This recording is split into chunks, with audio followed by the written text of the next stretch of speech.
कैसे हो बेटा आप सब? उम्मीद करता हूँ आप सब अच्छे होंगे।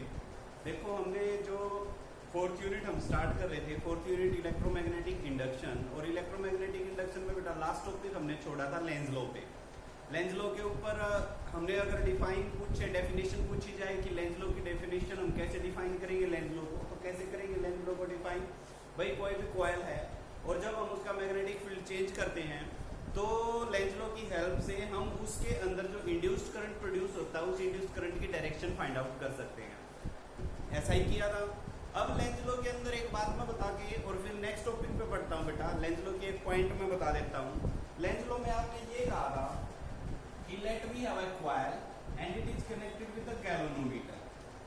Late we have a coil and it is connected with galvanometer, और हमारे पास एक बार मैग्नेट है, north pole and south pole.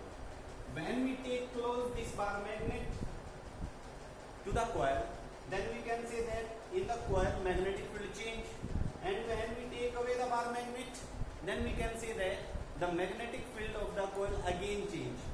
In both cases, in first case we can say that the magnetic field in the coil increase, and in the second case we can say that the magnetic field of the coil decrease.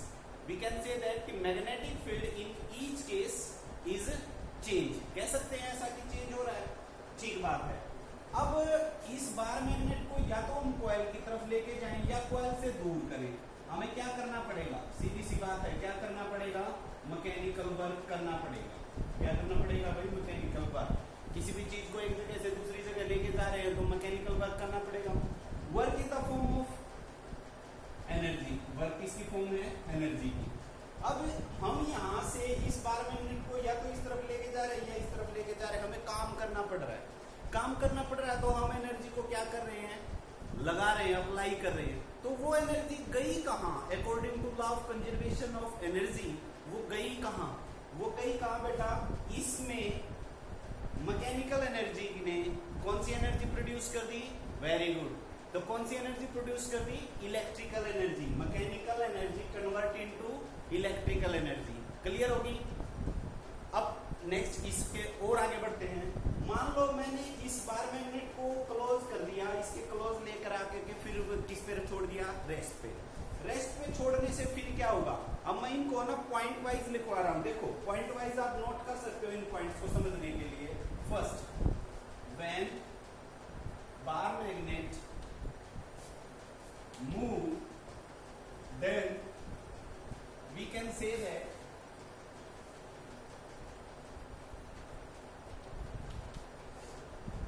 mechanical work is done. Then we can say that mechanical work done. Second point भाई मैं बोला कि ये जो mechanical work है ये किस में कन्वर्ट हो जाता है? इलेक्ट्रिकल एनर्जी में। This mechanical work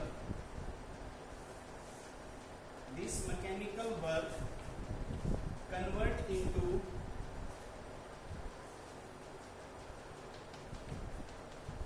electrical energy. किसमें कन्वर्ट हो जाता है? इलेक्ट्रिक एनर्जी में। This mechanical work convert into electric energy.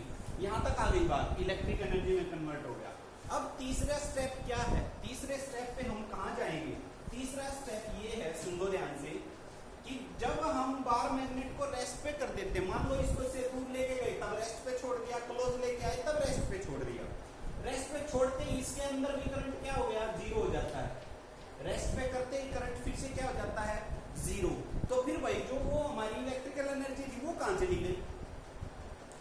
Question ये बन सकता है कि when a bar magnet moving toward a coil, then we can say that current is generated into the coil. ध्यान से सुनो। When a bar magnet brings close to a coil, then an electrical current produced or induced current produced in it. When the bar magnet comes to rest, then we find that the electric current into the coil becomes zero. Full stop. Where is the induced current now? अब वो जो induce हुआ था current वो कहाँ है? इसका third point ये करोगे, जो वो इंड्यूस्ड करंट था, जो वो इलेक्ट्रिकल एनर्जी थी, वो बेटा हीट एनर्जी में फॉर्म होकर के कहाँ चली जाती है? सराउंडिंग में। हीट एनर्जी में फॉर्म होकर के कहाँ चली जाती है? सराउंडिंग में। then induced current is cause of production of heat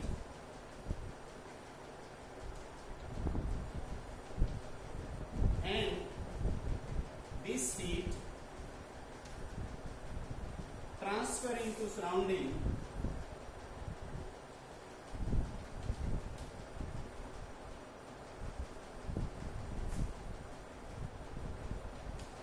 after some time.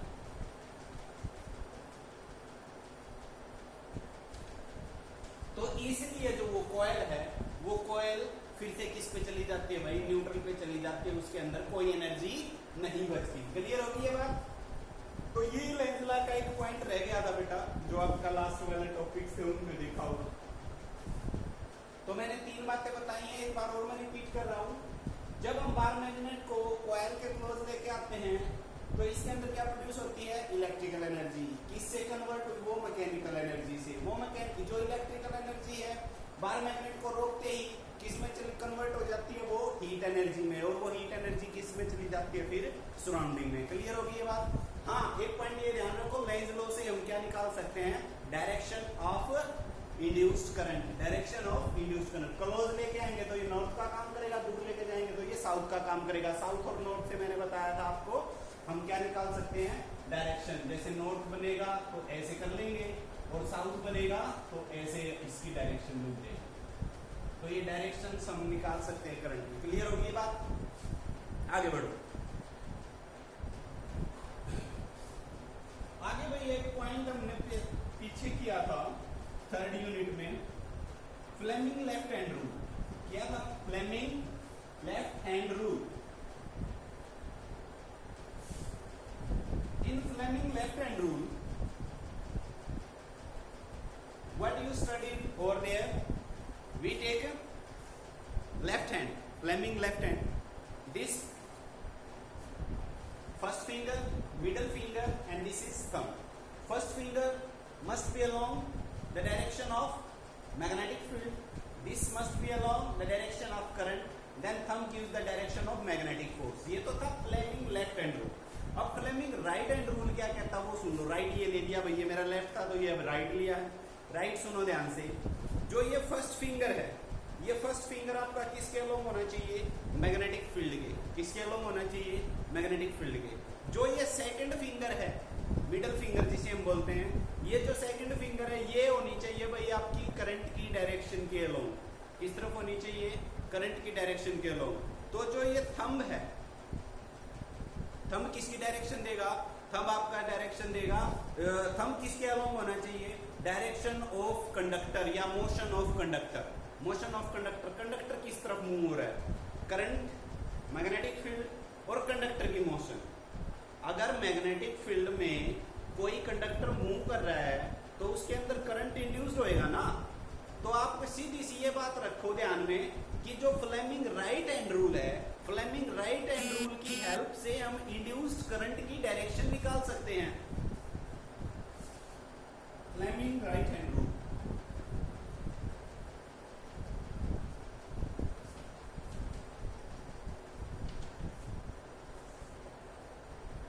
With the help of this rule,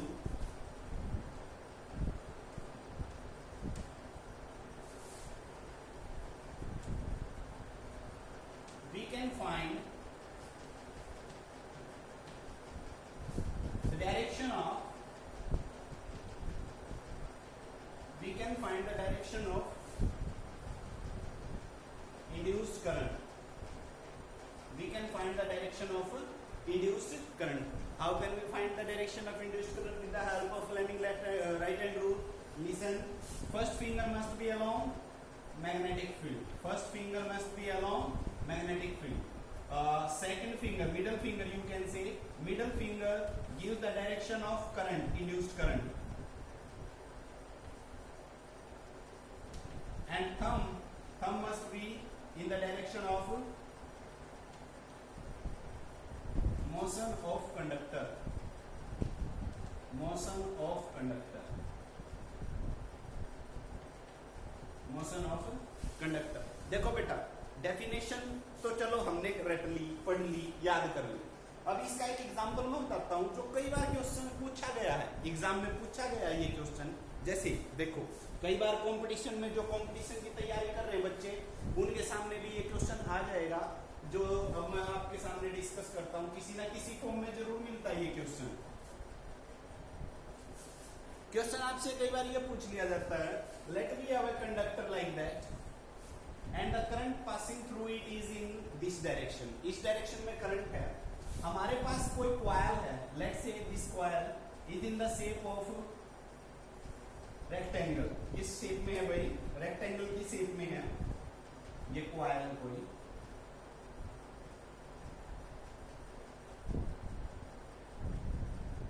और इसमें ये करंट की डायरेक्शन है इस तरफ, करंट जा रहा है कंडक्टर में।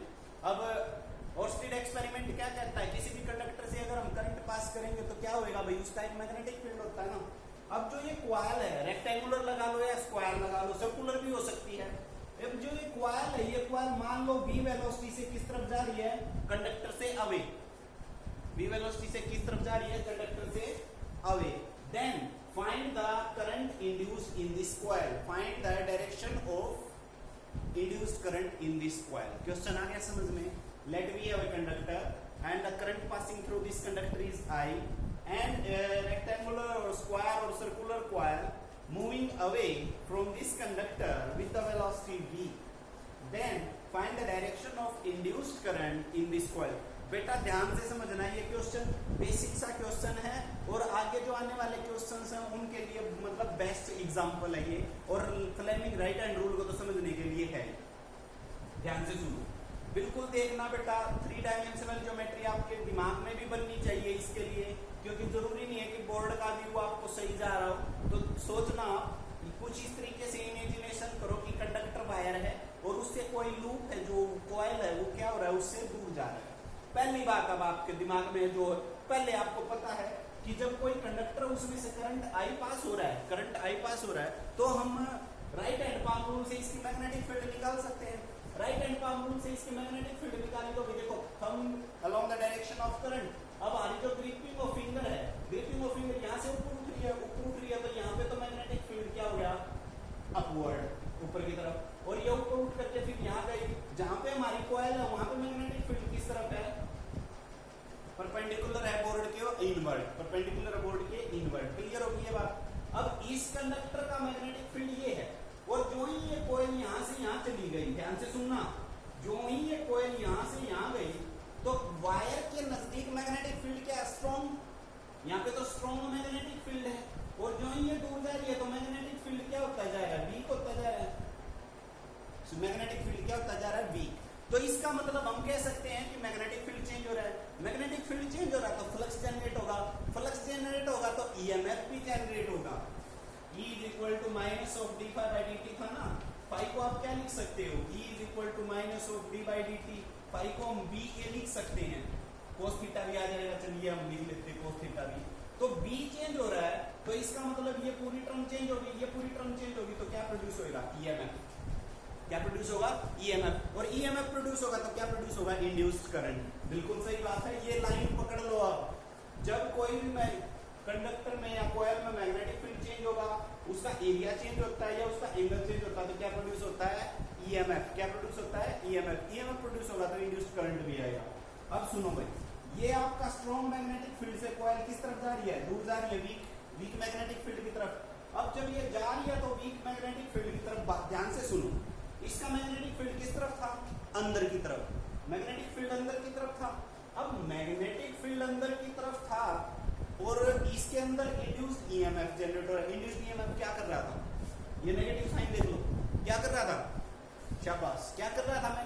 Induced EMF. हम जो काम कर रहे थे, बार मैग्नेट को कॉइल के नजदीक लेके आ रहे थे, आने दे रहा था?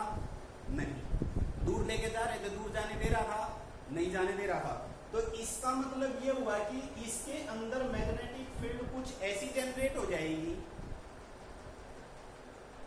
जो इसकी मोशन का क्या करेगी? अपोज। जो इसकी मोशन का क्या करेगी? अपोज करेगी। इसका मतलब मैग्नेटिक फील्ड इसका डिक्रीज हो रहा है ना, मैग्नेटिक फील्ड क्या हो रहा है? डिक्रीज। ईएमएफ क्या कहेगा, डिक्रीज ना हो। अगर मैग्नेटिक फील्ड इंक्रीज हो तो ईएमएफ क्या कहेगा, इंक्रीज ना हो। डिक्रीज हो रहा है तो डिक्रीज होने से मना करेगा, इंक्रीज हो रहा है तो इंक्रीज होने से मना करेगा। तो इसका मतलब क्या कहें, अब क्या कहें, इंक्रीज, ये यहां से यहां डिक्रीज हो रहा है तो डिक्रीज को बचाने के लिए इस कॉइल के अंदर करंट इस तरीके से प्रोड्यूस होगा कि इसका मैग्नेटिक फील्ड वीक ना होने दे। और वीक कब नहीं होगा, जब इस कॉइल की वजह से इसी डायरेक्शन में मैग्नेटिक फील्ड मिल जाए। जब इस कॉइल की वजह से इसी डायरेक्शन में मैग्नेटिक फील्ड, भाई पहले मैग्नेटिक फील्ड 5 टेस्ला इस तरफ है, उसको 5 टेस्ला बरकरार रखने के लिए, अब मान लो 5 टेस्ला यहाँ पे है, यहाँ पे वो 3 टेस्ला हो गया, तो यहाँ 3 टेस्ला से 5 टेस्ला बनाने के लिए मेरे को मैग्नेटिक फील्ड उसी डायरेक्शन में 2 टेस्ला और ऐड करना पड़ेगा ना। वही बात ये है कि इसका मैग्नेटिक फील्ड अंदर की तरफ था, इसमें जो करंट इंड्यूस होएगा वो करंट ये चाहेगा इसका जितना यहाँ मैग्नेटिक फील्ड था उतना यहाँ रहे, तो इसका मतलब इसमें करंट इस तरीके से जनरेट होगा कि वो भी मैग्नेटिक फील्ड किस तरफ रिप्रेजेंट करे, अंदर की तरफ। अब लगा लो राइट हैंड पाम रूल, जब मैग्नेटिक फील्ड अंदर की तरफ हो तो इसमें करंट किस डायरेक्शन में फ्लो होना चाहिए, बिल्कुल दिमाग में आ गया भाई। सोचो इसमें कि मैग्नेटिक फील्ड अंदर की तरफ ही बने तो इसमें हम करंट किस तरफ प्रवाहित करें, किस तरफ फ्लो करवाएं करंट का, कि मैग्नेटिक फील्ड अंदर की तरफ ही बने। शाबाश, करंट की डायरेक्शन इसमें ऐसे होगी, करंट की डायरेक्शन ऐसे होगी। ये तो हो गया बेटा मैंने जो अभी तक थ्योरी पार्ट करवाया उसके बेस पे, थ्योरी पार्ट करवाया है उसके बेस पे हो गया या लेंज लॉ के बेस पे हो गया। अब बात कर लो फ्लेमिंग राइट हैंड रूल की। फ्लेमिंग राइट हैंड रूल लगा के देखो, सीधी सी बात है, जितनी मैंने अभी तक बोला है, अगर फ्लेमिंग राइट हैंड रूल लगाना आता है तो उसको सोचने की समझने की जरूरत भी नहीं थी, पर क्वेश्चन सोल्व करने के लिए जो मैंने बोला बेटा वो समझना जरूरी है। अब सुन लो, हमें करंट अभी नहीं पता, अब इसमें देखो अपनी ये तीनों ले लिए भाई, एडजस्ट करो, शाबाश एडजस्ट करो।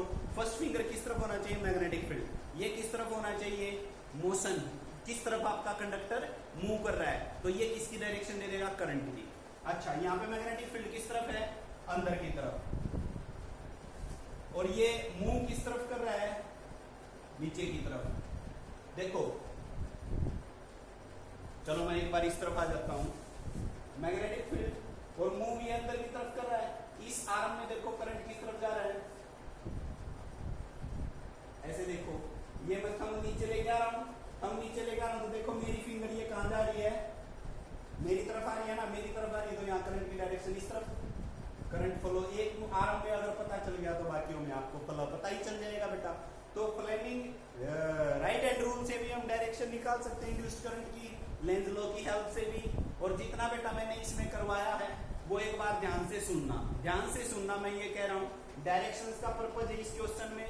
कई बार ऐसे क्वेश्चंस दे देगा, चलो अब ये क्वेश्चंस मेरे को करके दिखाओगे आप, इसी के बेस पे किसी ने ध्यान से सुना होगा तो ये क्वेश्चंस कर लेगा। कोई वायर है, इसके ऊपर एक सर्कुलर लूप है, इसमें करंट ऐसे जा रहा है, इसमें डायरेक्शन ऑफ इंड्यूस्ड करंट निकालनी है। Find direction of induced current, एक इसमें निकालनी है, एक इसमें निकालनी है। एक कंडक्टर है और यहाँ पे लूप है सर्कुलर, इसमें बताओ। एक ये ऐसे वो बतानी है भाई, 2-3 और क्वेश्चन दे देता हूँ आपको, और ये क्वेश्चंस बेटा सोल्व करके मेरे पास भेजना इनके आंसर। इस लूप में बताओ, इस लूप में बताओ, जबकि करंट जा रहा है ऐसे, ठीक है। अब ऐसे है ये कंडक्टर, आपको इस लूप में बताना है करंट आपका ऐसे जा रहा है। तो ये 4 क्वेश्चंस हैं, 1, 2, 3 और 4। ये जो सर्कुलर लूप दिए हैं, इन सर्कुलर लूप्स में आप मेरे को इंड्यूस्ड करंट की डायरेक्शन बताना बेटा, इंड्यूस्ड करंट की, जबकि इनमें करंट आपका आई ऐसे जा रहा है। ठीक है, कर लोगे मेरे ख्याल में, जो अच्छे बच्चे वो जरूर करेंगे। शाबाश, करके बेटा और मेरे पास भेजना, ठीक है। Thank you.